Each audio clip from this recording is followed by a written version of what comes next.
साथ संगत जी, प्यार से कहना धर्मनिरंकार जी। समागम के दूसरे दिन आज जहाँ फिर एक बार ध्यान इस परमात्मा की ओर सभी वक्ता महापुरुष, गीतकार महापुरुष, गीतों वाले, स्पीच वाले, कविताओं वालों ने यही लगाया कि माध्यम जो भी हो ये परमात्मा पे ही अपने आप को आधारित रखें। मन को स्थिर रखने के लिए जहाँ एक इतने फोकस, चैनलाइज्ड एक करने का तरीका यही परमात्मा है, तो कैसे हम अगर अपने आप में सोचें कि कैसे जीवन काल में अगर देखते चले जाएं कि कोई अगर छोटा बच्चा हो, उसको कभी स्कूल के ईयर्स में पढ़ाई में थोड़े से अगर तैयारी बहुत अच्छी की हो और परिणाम में उतने अच्छे मार्क्स ना आए तो मन फिर अस्थिर हो जाता है कि कैसे एक इतनी तैयारी, इतनी मेहनत, इतनी लगन से करने के बाद भी जब रिपोर्ट कार्ड हाथ में आई तो जो सोचा उससे कम मार्क्स आए, तो ये मन का ये स्वाभाविक रूप में अस्थिर हो जाना कि ये हुआ कैसे। और घर वालों ने भी हो सकता है कुछ कह देना ऐसा कि इतनी अगर पढ़ाई अच्छे से नहीं करी होगी तभी परिणाम खराब, और ये मन उस स्टूडेंट का व्याकुल होना कि सब पढ़ाई पूरी और इतनी प्रैक्टिस के बाद भी ये कम मार्क्स का आना, समझ जब ना आना, और फिर ये शिकवे परमात्मा से करना। और ऐसे ही अगर आगे चलें तो किस तरह अगर कोई रिश्ता किसी का किसी के साथ मुकम्मल ना हो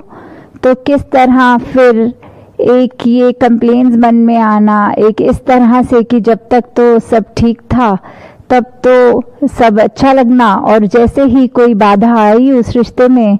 तो कैसे फिर वही व्यक्ति एक उससे बदला लेने की भावना तक मन में आनी। और आजकल कैसे सोशल मीडिया को भी यूज़ करना कि एक दूसरे इंसान को डिफेम किया जाए क्योंकि इसने अपनी पूरी कोशिश के बावजूद भी हमें एक उस तरह का जो हम रिजल्ट चाह रहे थे वो एक कमी हो जानी या कुछ। तो आगे चलते हुए जीवन की यात्रा में जब एक टूवर्ड्स कह लो बुजुर्गी या थोड़ा उसमें और उससे भी कम आयु में जब अपने आगे किसी के बच्चे होने या दोते पोते होने कि कैसे एक ग्रैंड चिल्ड्रन की एज में भी उन्होंने देखना कि किस तरह एक जीवन में क्या उनके जॉब्स लगे हैं, नहीं लगे तो सिर्फ उसको ही एक व्याकुल मन ना होना, पूरे परिवार का साथ में परेशान होना। तो कैसे ये देखा गया है कि मन अस्थिर किसी एक एज ग्रुप के लिए नहीं है, ये कैसे एक थ्रू आउट लाइफ हम किसी भी एज के टाइम फ्रेम में होना तो भी ये स्वाभाविक है कि कुछ ना कुछ ऐसा होगा जो सिचुएशन वाइज अस्थिरता लाएगा, पर हमने अपने आप को ऐसे समय में भी कैसे स्थिर रखना है। यहाँ उसी को ही सिचुएशन को रिवर्स करके देख लें कि जब किसी स्टूडेंट के कठिन परिश्रम के बाद भी कम मार्क्स आए तो वो ऐसा कुछ सोच लेना कि शायद मेरी ही कमी रह गई होगी या कुछ भी कि चलो कम आए हैं तो कोई बात नहीं, मैं अगले साल की मेहनत और लगाऊंगा। तो कैसे आगे चलते हुए देखें कि अगर कोई रिश्ता भी दरार पड़ गई उस रिश्ते में तो कैसे मान लेना कि ठीक है, मैं दूसरे का पॉइंट ऑफ व्यू नहीं समझ पा रहा, दूसरा मेरा नहीं समझ पा रहा, तो इस चीज़ को एक हैप्पी नोट पे ही रखा जाए, कोई पुरानी अच्छी यादों को मन में बसाया जाए और उसी के साथ आगे चला जाए। और फिर आगे अगर किसी का फैमिली में देख रहे हैं कि ग्रैंड चिल्ड्रन में किसी की जॉब वाइज कोई दिक्कत आ रही है या आगे जैसे कुछ कल्चर्स में होता है कि ग्रैंड पेरेंट्स का एक ये थोड़ा सा अस्थिरता आ जाती है देख के कि एक सर्टेन एज में सर्टेन कार्य ग्रैंड चिल्ड्रन अगर नहीं कर रहे हैं तो उनका भी फिर उस तरह ये देखा गया कि अगर वो भी उस समय देखें कि ये परमात्मा की रजा में ही हो रहा है, इसी में ही कोई बेहतरी होनी है, तो वहाँ उनका मन भी अपने आप ही स्थिर हो जाएगा। तो कैसे ये स्थिरता हम हर सिचुएशन में ला सकते हैं, वही चॉइस की बात, वही विवेक की बात, वही चेतनता की बात, कि इसी के हेल्प से हम जब इस परमात्मा के अंदर इस तरह इससे अपनी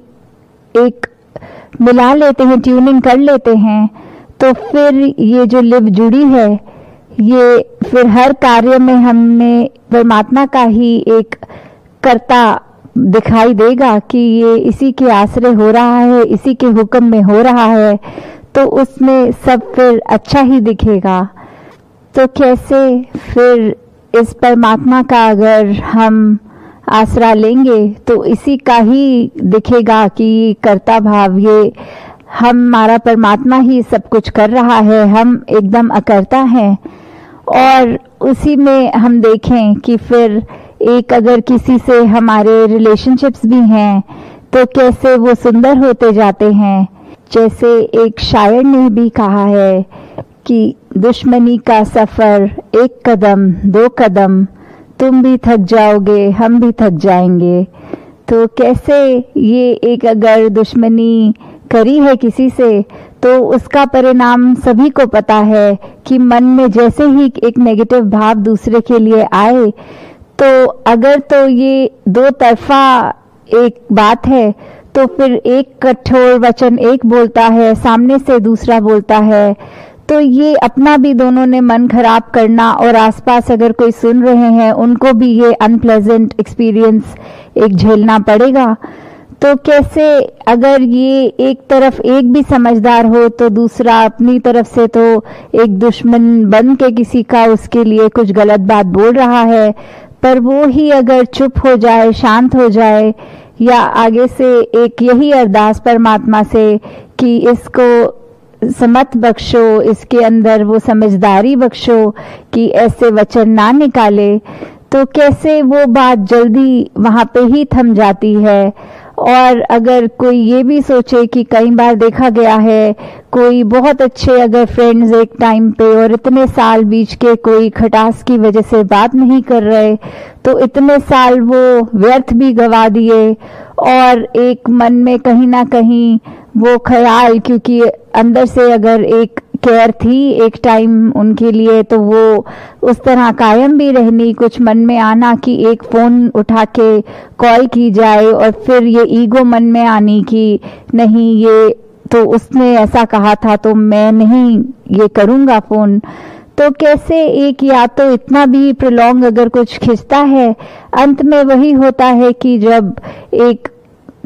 होना फिर इकट्ठे, तो फिर अपने आप में ये सोचना आपस में जब बात करनी कि हमने इतने साल तो व्यर्थ कर दिए, क्योंकि जहाँ ये नेगेटिव भाव आते हैं वो तब तक ही खड़े हो सकते हैं जब तक हमारा मन उनको अकोमोडेट करेगा। जिस पल इस मन में हमने परमात्मा को डाल लिया और फिर मन स्वच्छ हो जाता है, तो वहीं एक ख्याल भी आ जाना कि हम इतनी ही जिंदगी है, इतने ही वर्ष हैं हमारे, तो उसको किस तरह बिताया जाए, उसको फिर एक अच्छाई के रूप में एक हर एक के साथ अच्छा करने में ही बिताया जाए। फिर ये वजूद नहीं, एक पकड़ नहीं बना सकते अंदर मजबूती से कुछ भी जो नेगेटिव हो, तो ये चेतनता मन में रखनी, और कैसे इसी के ऊपर हमने और अपने आप को सुधारना कि हाँ हर दिन में हो सकता है गलतियां हम सबसे होती रहें, पर कैसे कोशिश करके कि एक अपनी गलती से ही खुद को इस प्रकार सुधार लें कि आने वाले दिन कहीं वो गलती से भी वही पुरानी वाली एक जो आदत बुरी उसको रिपीट ना किया जाए। तो इसी प्रकार हम हर एक के जहाँ जीवन में अपनी तरफ से पॉजिटिव कंट्रीब्यूशन कर सकते हैं, वहीं एक स्वयं भी हमें अच्छा लगेगा कि हमने किस प्रकार अपने मन पे धीरे धीरे वो स्थिरता और मजबूत कर ली। तो जैसे अभी हमने देखा पिछले दिनों जो 23 फरवरी को भी मेरे हरदेव की जो ऑडियो बुक लॉन्च भी हुई, कैसे जो आप सभी महापुरुषों ने जहाँ वो पुस्तक भी पढ़ी, क्योंकि सदगुरु बाबा हरदेव सिंह जी महाराज की हमेशा से जो भी टीचिंग्स हैं वो एक एक विचार में ही अनेकों हमें चीज़ें उसमें से अगर पॉइंट्स देखें और अपना कितना उससे सुधार हो सकता है, वहीं कहीं कह लें कि एक ऑडियो के रूप में कि अगर कहीं हम चाहे कार में ट्रैवल कर रहे हों तो वो टाइम भी है कि उसमें अगर ये एक रीड आउट, एक स्टोरी की तरह, एक रीडिंग की तरह वो बुक ऑडियो बुक में जो है, तो वो भी हम बिना पढ़े पुस्तक को भी कान तक वो अच्छे भाव श्रवण कर सकते हैं। तो ये सभी टीम का जो एक एफर्ट रहा वो सराहनीय है। तो कैसे हर एक ने ये योगदान दिया और ये सेवा भाव सभी का, तो ये बात हमेशा से जो सदगुरु बाबा हरदेव सिंह जी महाराज भी अपनी हर विचार में फोकस करके बोलते थे कि ये परमात्मा को अगर हम पा लें, इसकी जानकारी ले लें, तो हमारा जीवन कैसे सुखमयी हो सकता है। और अगर ये बात है कि लोक सुखी परलोक सुहेला वाली बात, और अगर चलो कोई आज की जनरेशन में ये भी अगर बात बोले कि हम तो इस करंट टाइम की ही बात करना चाहेंगे, हमें नहीं पता कि हमारे पुराने जन्म थे नहीं थे, या ये 84 लाख योनियां कोई चीज़ होती हैं कि नहीं होती, तो भी ये देखें कि इस जिंदगी में जो अभी हमारे सामने है, करंट है, तो कैसे हम इसको ही सुधारने की बात करें, आगे पीछे अगर नहीं भी सोचें। तो यही है कि कैसे अपने पल पल के सुधार के लिए हमेशा इस परमात्मा का एहसास होना, क्योंकि स्थिरता में हम वही कर सकते हैं कि इस एहसास के कारण ही मन स्थिर होगा। और वहीं ये महाराष्ट्र का जहाँ समागम हो रहा है, तो जहाँ महाराष्ट्र की ही धरती के संत मुक्ताबाई जी भी कहते हैं, जगिया ब्रह्म दिसे उघड़े, ये भगवान, ये परमात्मा ओपनली देखा जा सकता है, इन्हीं आंखों से देखा जा सकता है। तो कैसे हम इस परमात्मा को देख सकते हैं, जब ये हम ऐसा कर लें तो फिर हमें अपनी भी एक असल पहचान कि हम ये शरीर नहीं है, उस पे हम आधारित होकर अपने जीवन को एक सही डायरेक्शन में ले जा सकते हैं। तो जैसे आज सुबह भी सेवादल रैली के रूप में जो मैसेजेस ये स्किट्स में भी देखे गए कि कैसे एक सेवा का जो भाव है मानवता के लिए, वो हर एक ने, ये मिशन ने एज अ होल या इंडिविजुअल लेवल पे हर महापुरुष ने कैसे दुनिया के लिए अपने आप को अर्पण किया, और मन में कोई एक ये अहम का भाव नहीं कि मैं कुछ करने वाला हूँ। सारा क्रेडिट इस परमात्मा को कि इस परमात्मा ने क्षमता दी है, तो ये शरीर कुछ चल पा रहा है, कुछ किसी के लिए कुछ हम अपने हाथ पैर चलाकर कुछ कंट्रीब्यूट कर पा रहे हैं।